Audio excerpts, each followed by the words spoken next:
অসম বিধানসভাৰ পৰা এটা টিম আজি বড়োলেণ্ডৰ বিধানসভা আৰু সেক্ৰেটাৰিয়েটত ভিজিট কৰিছিলোঁ। আমাৰ CM অনাৰেবল প্ৰমোদ বড়ো ডাঙৰীয়া আৰু আমাৰ অনাৰেবল স্পিকাৰ কাতিৰাম বড়ো তেখেতৰ নেতৃত্বত সকলো আমাৰ EM ডেপুটি স্পিকাৰ আৰু বিষয়াসকল আছিলে, আমাৰ DC ডাঙৰীয়াও আছিলে। আমি BTC সম্পৰ্কে ইয়াত বহুখিনি কথা জানিবলৈ সক্ষম হ'লোঁ।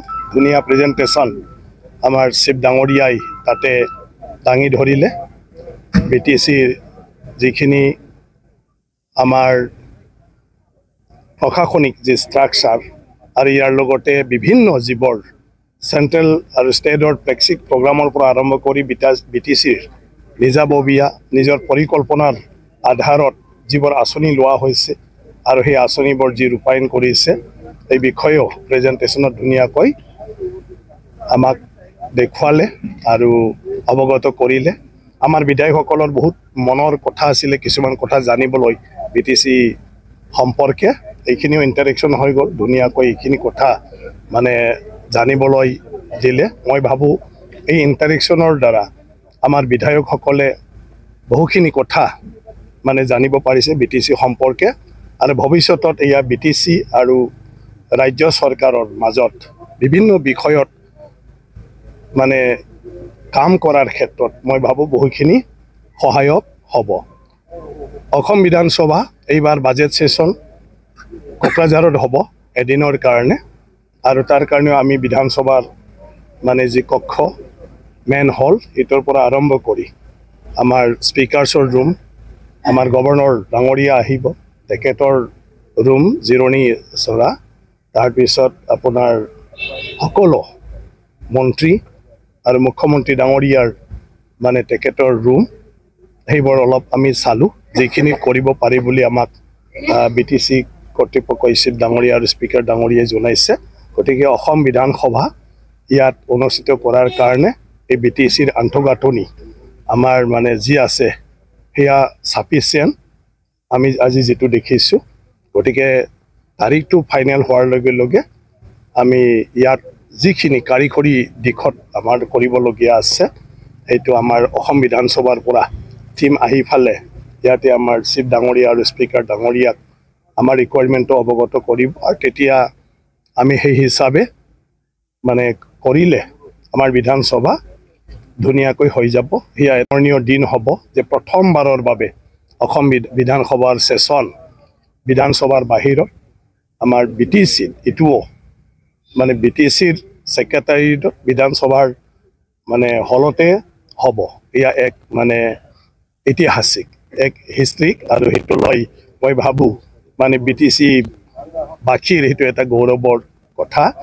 আৰু প্ৰমোদ বড়ো ডাঙৰীয়া আৰু আমাৰ স্পিকাৰ ডাঙৰীয়াক ধন্যবাদ জনাব লাগিব যে তেখেতসকলে সেইটোৰ কাৰণে যিখিনি লাগে সেইটো আমাৰ মুখ্যমন্ত্ৰী ডাঙৰীয়াকো বা মোকো তেখেতসকলে অৱগত কৰিলে, আমাক এটা মানে ছবি দাঙি ধৰিলে, আৰু সেই হিচাপেহে এইটো আজি মানে সক্ষম হৈছে। এটা বিধানসভা যিকোনো ঠাইত বহিব লগাটো বহুখিনি কথা আহি পৰে, আৰু যিটো সহজভাৱে বহিব পৰা ব্যৱস্থাটো আমাৰ বড়োলেণ্ড ছেক্ৰেটাৰিয়েটত আছে। অসম বিধানসভাৰ অধ্যক্ষ আমাৰ সকলোৰে শ্ৰদ্ধাৰ বিশ্বজিৎ দৈমাৰী ডাঙৰীয়াৰ নেতৃত্বত আমাৰ অসমৰ সন্মানীয় বিধায়কসকলৰ এটা সজাতি দল আমাৰ ছেক্ৰেটাৰিয়েট আৰু আমাৰ এছেম্বলিলৈ আহিছে। মই তেখেতসকলক আদৰণি জনাইছোঁ, আৰু বিশেষ কিছুমান স্কিমছ বা কিছুমান প্ৰজেক্ট তেখেতসকলে ভিজিট কৰিছে যোৱাকালিৰ পৰা। আমাৰ কোকৰাঝাৰতো কিছুমান জনসংখ্যা যিখিনি আছে তেখেতসকলৰ বিভিন্ন সমস্যাৰ লগত জড়িত কিছুমান প্ৰজেক্টবিলাক চাব। মই ইয়াৰ কাৰণেও আদৰণি জনাইছোঁ। বিশেষভাৱে যোৱা বছৰ আমাৰ মুখ্যমন্ত্ৰী ডাঙৰীয়াই ঘোষণা কৰিছিলে যে কোকৰাঝাৰত এটা এছেম্বলি সেশ্যন ইয়াতে হ'ব লাগে, আৰু সেই সময়ৰ পৰাই আমাৰ সন্মানীয় অধ্যক্ষ ডাঙৰীয়াই আমাক গাইড কৰিছিলে।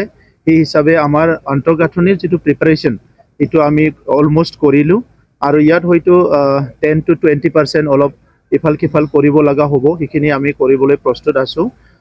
আজিৰ সময়ত মই অসমৰ ভিজনাৰী মুখ্যমন্ত্ৰী ডাঙৰীয়াক ধন্যবাদ জনাব বিচাৰিছোঁ অসমৰ চাৰিসীমাৰ ভিতৰত থকা সকলো জাতি জনগোষ্ঠীয়ে একেলগে থাকিব বিচাৰে কিন্তু যোৱা সময়ত বিভিন্ন কাৰণত এই জনগোষ্ঠীবিলাকে অলপ দুখত আছিলে কোনোবা শংকাত আছিলে কিন্তু আজিৰ নেতৃত্বত মুখ্যমন্ত্ৰী ডাঙৰীয়া আৰু অধ্যক্ষ ডাঙৰীয়াৰ নেতৃত্বত কোকৰাঝাৰত অসম এছেম্বলিৰ ঐতিহাসিক এটা সেশন ইয়াত কোকৰাঝাৰত বহিব সেইটো আমাৰ কাৰণে খুব আনন্দৰ বিষয় এইটো আমাৰ সমন্বয় আৰু অনাগত দিনত অসমখন উন্নত ৰাজ্য হিচাপে গঢ় দিয়াৰ কাৰণে মুখ্যমন্ত্ৰী ডাঙৰীয়াৰ যিটো ভিজন ইয়াত যথেষ্ট সহায় কৰিব বুলি মই আশা কৰিছোঁ মই বড়োলেণ্ড অঞ্চলৰ 35 লাখ জনসাধাৰণ আৰু সকলো জাতি জনগোষ্ঠীৰ হয় মই আদৰণি জনাইছোঁ আৰু সেই দিনলৈকে আমি বাট চাই আছোঁ যে সেই ঐতিহাসিক দিনটো আমাৰ ওচৰলৈ আহিব আৰু সেই দিনত আমি অকল অসম বিধানসভাৰ কেনেকৈ ইয়াত চলিব বা কেনেকৈ আলোচনাবিলাক কৰে এইটো আমাৰ অঞ্চলৰ ৰাইজে